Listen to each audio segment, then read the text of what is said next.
There's a pretty one, Ulysses.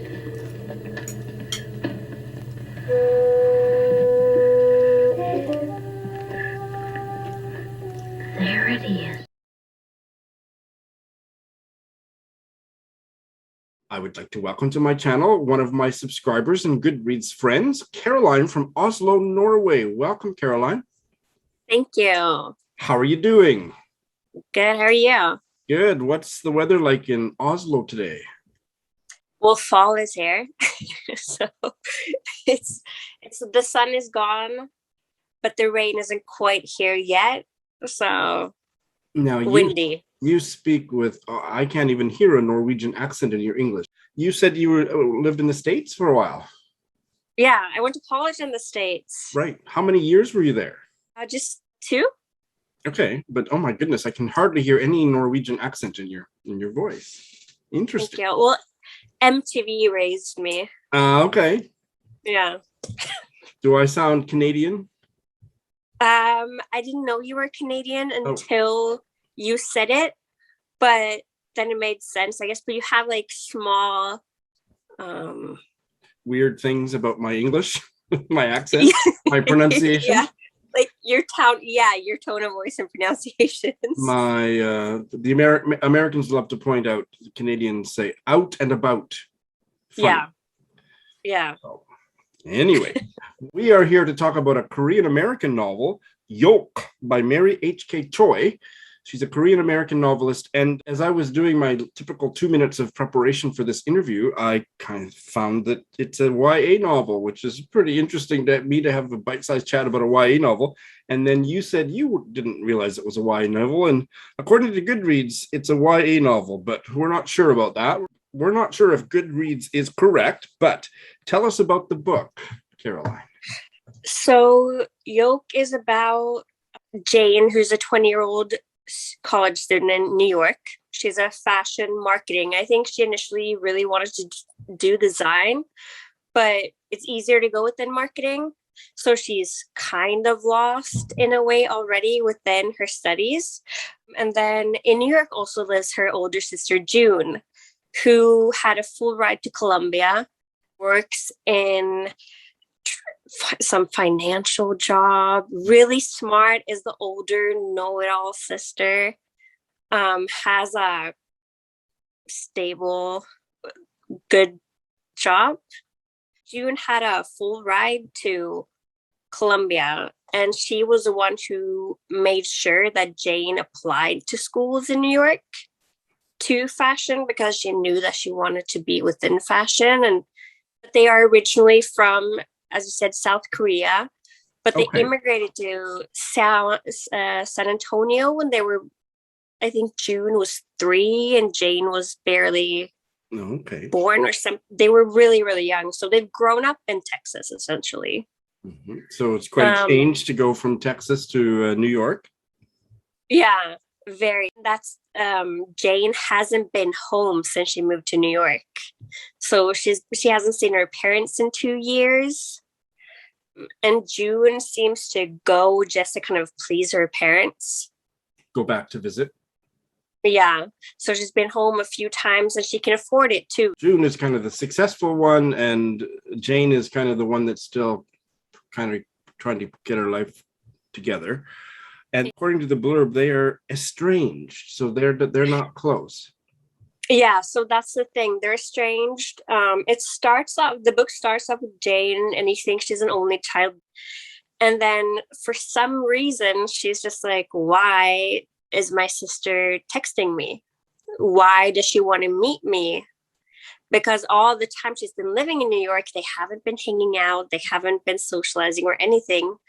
They know of each other, but they don't even, because Jane lives in Brooklyn, while June lives on Manhattan somewhere. And it turns out that June is sick.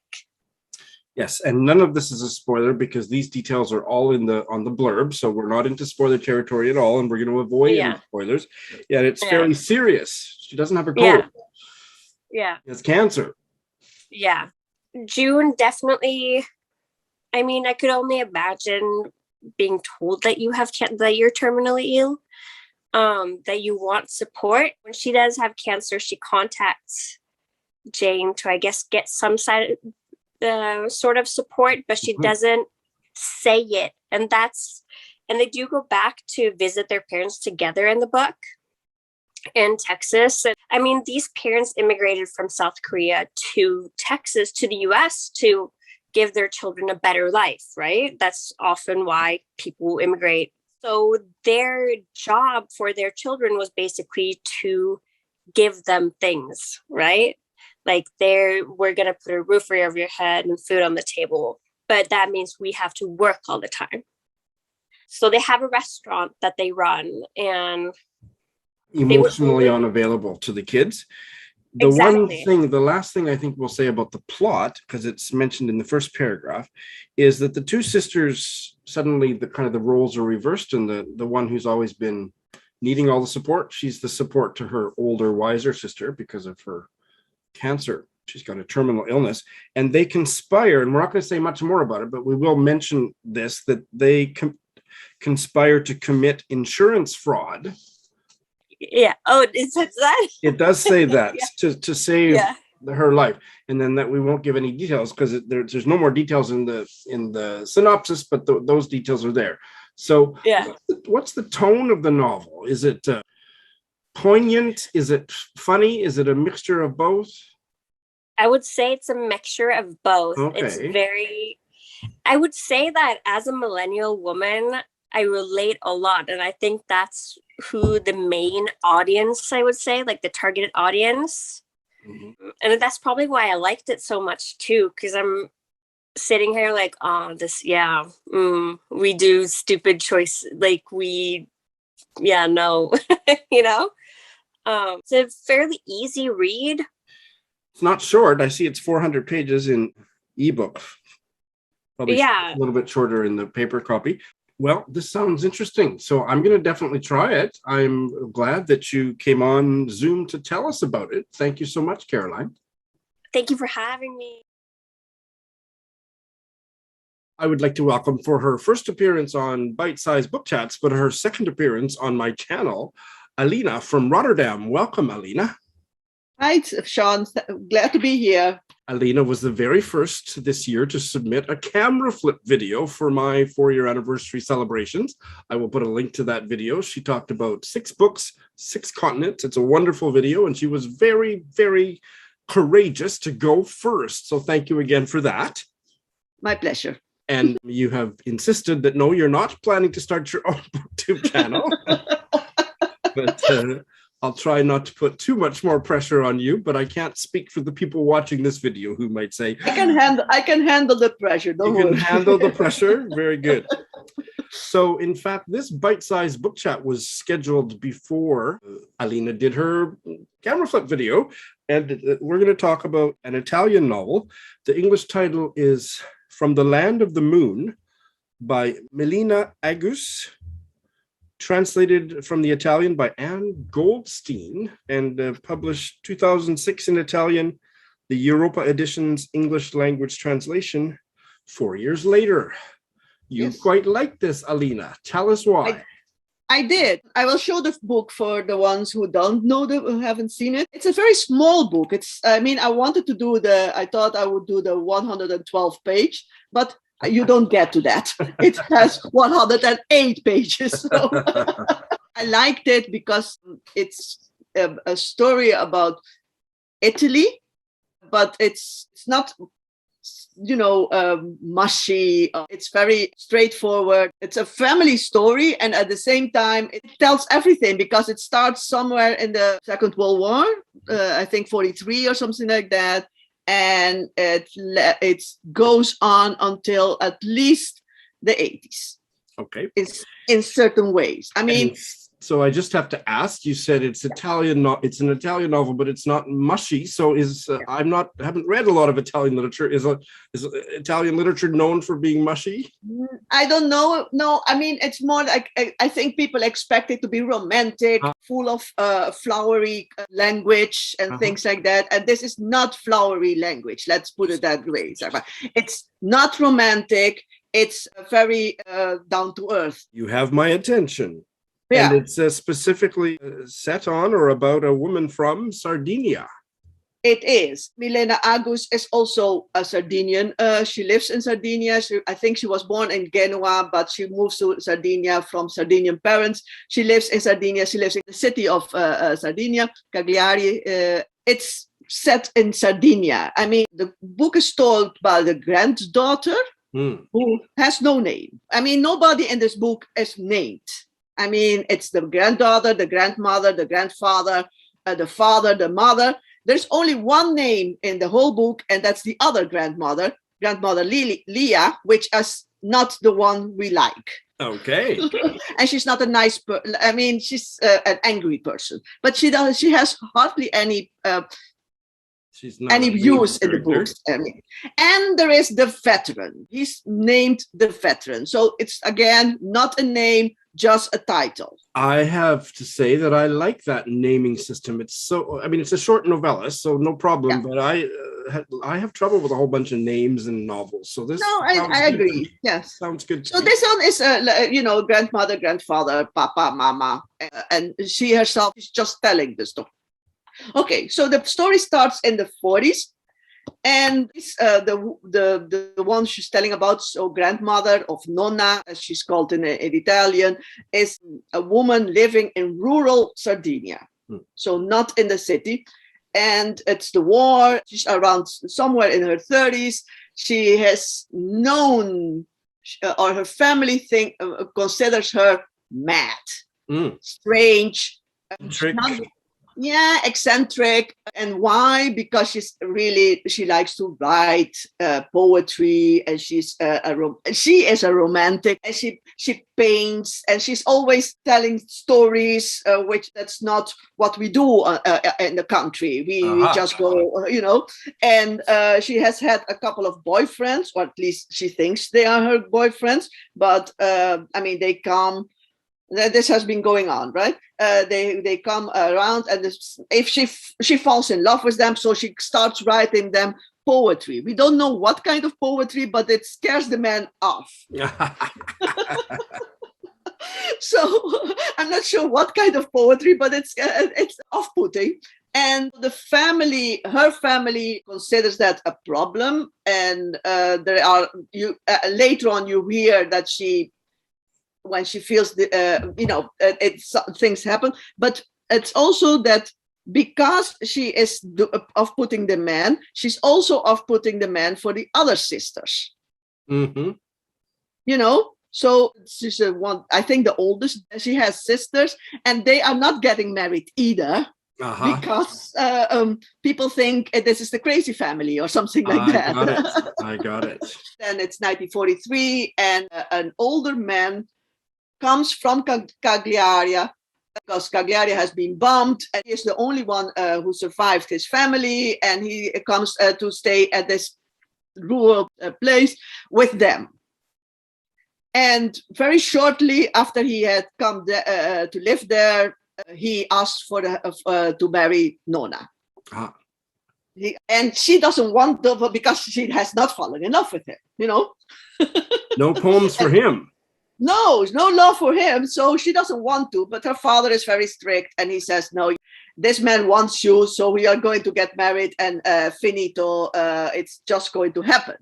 Okay, so she marries him, but she tells him she's not in love with him, and he says it doesn't matter, he's not in love with her either, and it doesn't matter, they don't have to have sex or anything like that, because he was already used back home to go to the brothel, and he will keep on doing that. Yes, it sounds like a very romantic story. You see, I mean, okay, so they get married, blah blah blah. They go on living. They move back to Cagliari, and one of those nights before that, it was always like they sleep in the same bed, but he says good night, she says good night to you too. They both turn to the other side, and that's it. But somewhere in that moment, when they were at home, she sees him smoking a pipe, and I think she finds that attractive. I think because of that, she asks him, "What do you do at a brothel?" what happens at a brothel. And he tells her, and she says, oh, you don't have to go to the brothel anymore. I will do those things for you. Wow, Freud would have a field day with this part of the story. You know, it's completely funny. I mean, so she does, and she let me see if I find it. I wrote it somewhere. She has a lot of things like she could be the fish. She could be the girl. She could be the geisha. She could, she all kinds of role-playing things, and she would do that with her husband. Okay, the writing was great. I mean, I thought it was intriguing. You were always guessing what is true and what is story. I mean, anything, this is the story. I mean, the story is what is true and what's not. What is a story? So it's always getting a complexity about. Is it what really happened, or is it what people expected, or what the nonna thought she wanted to write about? So that is always in the stories. So did the granddaughter know her grandmother, or is she kind of trying to piece the story? No, the granddaughter knows her mother, her grandmother. She met her. The grandmother was 40 or something like that when she had her only son, her father, the father of the granddaughter. The grandmother is still around. The grandmother, because let me say something about the title. The title in English is From the Land of the Moon, which is, I think, something like a crazy place. Let's put it like that. But in Italian, it's called Mal di Pietre, which is kidney stones illness. Okay. And it's part of the story starts because the nonna goes to the mainland twice in her whole life, once in the 50s to go to a spa because she's suffering from kidney stones. Over there she meets the veteran, which is the man she loves. Okay. Have you read anything else by Milena Agus? No, I haven't. I was just looking up, and I thought there are a couple of things which might be interesting. You read in several languages. This is the only one I think that's been translated into English. Yes, I think so too. There might be and I think this one is the only one. Thank you very much, Alina. I hope you'll come back. I will. We'll talk again. I am delighted to welcome for her first bite-sized book chat, Karen from Maine. Welcome, Karen. Hi, Sean. Good to see you. It's nice to finally meet you. We have just been chatting offline, and in fact, Karen found me through Litzy back in the day, and then has dipped into my BookTube channel once or twice, and then we ended up following each other on Twitter, and that's how we came to arrange this chat. So we're going to talk about a nonfiction book, basically a memoir by the noted American novelist Louise Erdrich, Books and Islands in Ojibwe Country, which you quite enjoyed and I had never heard of. So tell us all about it. Okay, well, I had never heard of it either. And somebody offered to send me a copy if I replied to a tweet, if you can believe that. Well, I can. Give a lot of business to Honest Dog Bookstore in Bayfield, Wisconsin, which I love that bookstore. So I couldn't believe it. I thought it might be a scam, but since Honest Dog Bookshop said, no, this is legit. So anyway, I got this sent to me. I had read a couple of things by Louise Erdrich before, actually 2 novels and then some poems in an anthology. But I had never heard of Books and Islands, and it was wonderful. I see it was published in 2003. Correct. And tell us what it's about. In 2014, I think there's a little olive on the, I don't know if you've ever heard of the olive editions of Harper Perennial has olive editions. No. I've heard people talk about them, that they're like, some people collect all the olives. I've never had an olive. My olives are typically at the bottom of my martini glass, but that's a different story. Yes. I don't even have those, but I'll take a book olive. And anyway, and I do want to tell you that it's kind of good if you get this reissuing, because there's an afterword that gives you a significant piece of information that won't be available or hints anyway at a significant piece of information that's not in the original 2003 edition. But anyway, in 2003, Louise Erdrich, she had just had a baby late in life. It was a surprise pregnancy where she had 2 children by her first husband, who's also a writer, Michael Doris. I haven't read anything by him, but I'm heard he's very respected. And he passed away. And then she had a relationship with another man, and they had a child, an unexpected daughter. And so the daughter is about 2. And for whatever reason, Louise Erdrich decides to kind of explore her relationship to why she loves books and writing so much, as well as kind of getting in touch with some of the islands. And she compares, some of these islands have drawings on them from Native communities. And she makes the argument that these are their stories. And so that's their books, essentially. And so she kind of looks at the books of the Ojibwe community and then connects it with her love of books. And that's the book. It's very contemplative. Those islands and that ancestry, her family tree, which I didn't know, goes back to Ontario, Canada. Exactly. Yeah. And I think Lake of the Woods is the one where the really famous petroglyphs and cliff drawings are. I didn't know anything about those until 30 minutes ago, but there you can find those pictures on the web. That's where she went. Yes, there's a little map here of, well, I guess you're not going to be able to see it, but Lake of the Woods map of there you go. Where she's said it. And then there's in this edition, I'm sure it must be in the original publication, but she does include like little, that was my favorite one. Right. It's like a little, gives you a sense of the drawings, even though and so then I, of course, after I finished, I think you talked about this, how you Google stuff after you finish reading. And while I'm reading it, Googling and looked up what the original artwork looked like. And that was fun. Yeah. You had read which novels of hers have you read? Just 2 of them. I had read Tracks a long time ago, probably about more than 25 years ago. And then The Roundhouse. Yeah, The Roundhouse I've read. Did this memoir give you a different understanding of her fiction?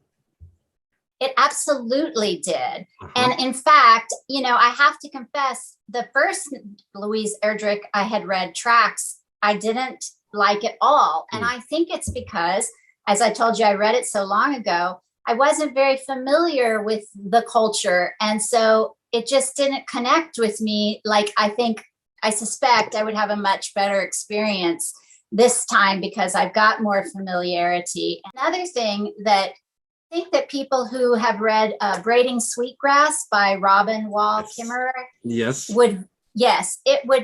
it's got a lot of similarities to it, although obviously the emphasis is different, but you can see common threads. And it's interesting because, of course, this was written about 10 years prior to Braiding Sweetgrass. But I would recommend, if you liked Braiding Sweetgrass, this is a good book for you also. Pairing. Now, I think there's quite a bit about the baby's father. Are they married? Louise and they were not married. Not married, but what can you tell us about him? The blurb here describes him as an Ojibwe spiritual leader. Yes. She doesn't talk about him. Oh, she doesn't.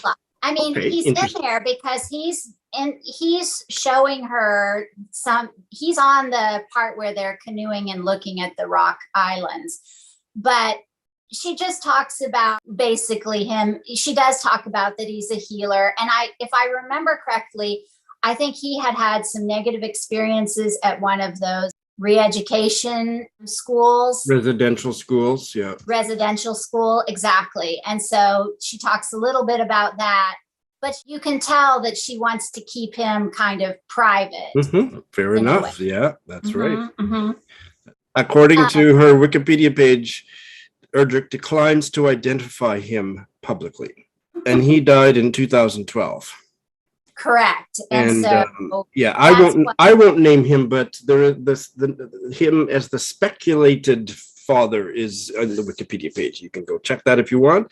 And he seems like an interesting person in his own right. Was there anything about this book that you didn't enjoy? It's short. Did you wish it had been longer? No, I think for what it was the perfect length. Mhm. There was nothing not to enjoy. I ended up, because it is so contemplative, in my opinion, I ended up reading a chapter a day, because I find that books like that, I enjoy them more if I just kind of sink into them a little bit at a time. And so that's what I did with this. And well, I would like to recommend one that might be a good companion volume to that, but not having read your book, I don't know, but it is by a Indigenous Canadian writer, One Native Life by Richard Wagamese. Richard Wagamese, okay. One Native Life. And it is his memoir that is a spiritual memoir, but he's not he was raised as an adoptee in a white household. So his life was about reclaiming his Indigenous identity and starting to explore Native spirituality, but it is not an in-your-face spiritual memoir, because I wouldn't have been able to handle it, or certainly not to enjoy it. But I loved it. Bite-sized chapters, so they really lend themselves to a short chapter a day or something. And I actually don't get along with any of his fiction, but I loved his memoir, One Native Life by Richard Wagamese. Oh, well, thank you. I've got it written down. Karen, this is great. I thank you so much. I definitely will. So my vow to myself is, before I read my next Louise Erdrich novel, I want to read this memoir, because I think it would really kind of ground my understanding of her heritage and identity and how that gets worked out and explored in her novels. So wonderful. Will you come back someday? Of course, I would love to. This is so exciting for me, because I have another fabulous and fabulously bookish Kenyan on my channel. Please welcome Nyambura from Nairobi. Nyambura, welcome. Thank you. It's so great to have you here. I want to know, in a minute, I want to ask you what's in the water in Nairobi that has so many fabulous bookish folks. But first of all, just to say that I didn't know Nyambura existed until about a week or so ago, when they tweeted out about my bite-sized book chats and saying that they were enjoying such and such an interview. And I said, I would like to have you on. And they said yes. And so here we are. Nyambura, how did you find my bite-sized book chats? All right. So I have two big criteria things I go for when I'm looking for booktube channels to follow, to subscribe. That they're not American, as much as possible that they're not American, and that they are with love to the US, but that they're not, also that they're speaking about literary fiction, which is how I found Sean, because I was searching for a book I'd just finished or I was interested in reading, found his channel, loved the vibe, stayed on, but quietly, which is how Sean did not know about me until a week ago, even though I knew about Sean 4 months, So we're correcting something here, How fabulous that you came out of hiding and that you are here. So you have many things going on literarily, and I'm going to put all of those in the show notes, but please shout out your podcast. Right. So I have a podcast called 100 on Books, which is not really on hiatus right now, but we have a really juicy episode coming out. It might be out by the time this airs, or it might not, but stay tuned for that. And the focus is on literature and society, with a particular concentration on books from the African diaspora and from Africa. So we'll talk about books from all over the world, but as much as possible, books by African writers and Afro-diasporic writers, broadly defined. Sounds fabulous. Now, I didn't clear this with you before, so I can edit this out. Can I link to your book? Do you conceive of it as a booktube channel? I do, yes, and please, I'd love that, because I need a little encouragement to get back to it, because I saw you subscribed and I was like, that's a lot of pressure. So yes, Nyambura has their own booktube channel, which is a little bit inactive, but all you need to watch is, all I've watched so far is about 10 minutes of their most recent video, which isn't all that recent, but it isn't like a year ago. It's what, 3 or 4 months ago? Yeah, 3 or 4 months ago. And you've already fallen in love with them in these few minutes, but that video was fabulous. So we need to pressure them to revivify their booktube presence as well. Woo. That's all right, so can you do a 1-minute explanation on what's in the water in Nairobi? Why are there so many fabulous readers?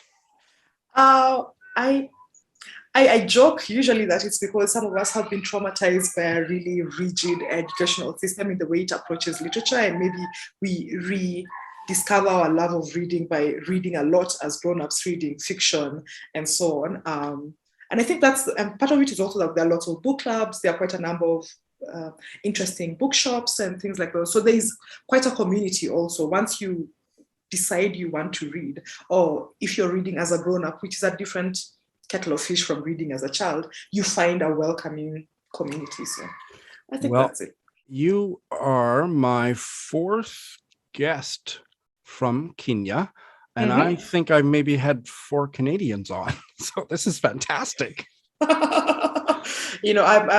I was telling you, I'm actually surprised you've not had as many Nigerians, because when Kenyans think of readers on the continent, we think of Nigerians. Wow, there's so many writers. You're slacking, Sean.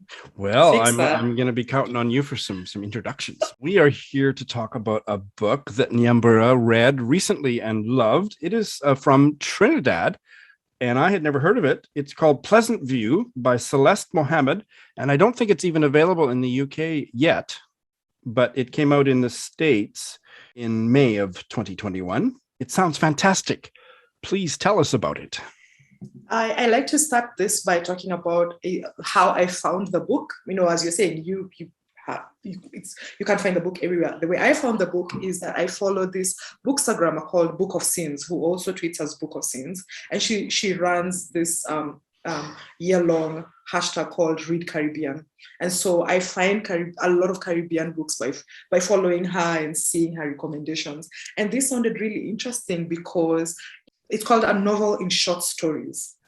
What we find is a cast of characters over time in one fictional Trinidadian town called Pleasantview. And not a lot of things in the town are pleasant, to be honest. There's, so imagine your homophobia, your misogyny, your racism and classism and so on.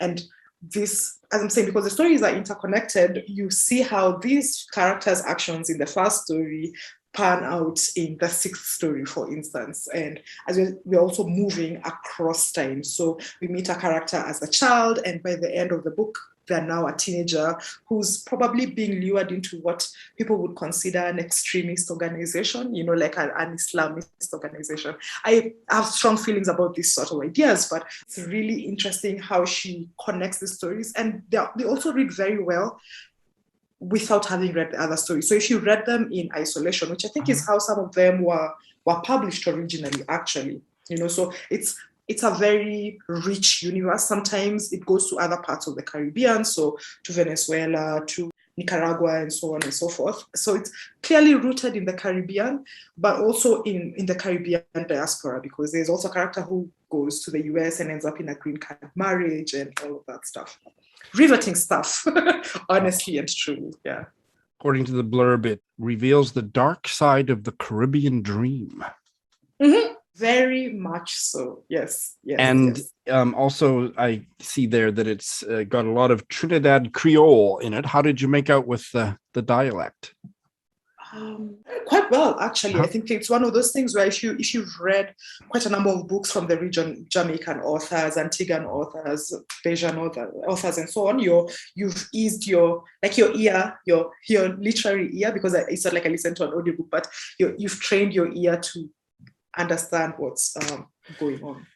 That is good to know. And one of the characters is a political candidate. Mm-hmm. He's running, I'm going to say, to be MP, so like a member of parliament. And so he has, in Kenya, we have a similar thing where people have goons, like politicians have these hired thugs and so on. So there's that. And he's paying off certain people because he's trying to launder his reputation in the run-up to the election. He has a woman who he's seeing, who he wants to put on the back burner because it's not going to do him any favors to not have been a faithful husband and so on. And so he pops up in a lot of those stories. And there's a big moment of very public revenge, which I don't think we want to say any more than that. No. That's going to be very spoilery. I will. That's right. Speak about it. And but I love the way that this part is dealt with in the synopsis, ending with one boy introducing another boy to a gun and to an ideology which will help him aim the weapon. And that's all it says. And I just think, oh, I want to read this book. You have done a fantastic job of selling it to me and to many viewers. So Nyambura, I'd like you to come back very, very often. And I also want you to rejuvenate your BookTube channel and have me on as a guest there. How about that? Oh, well, I see what you're doing and I approve.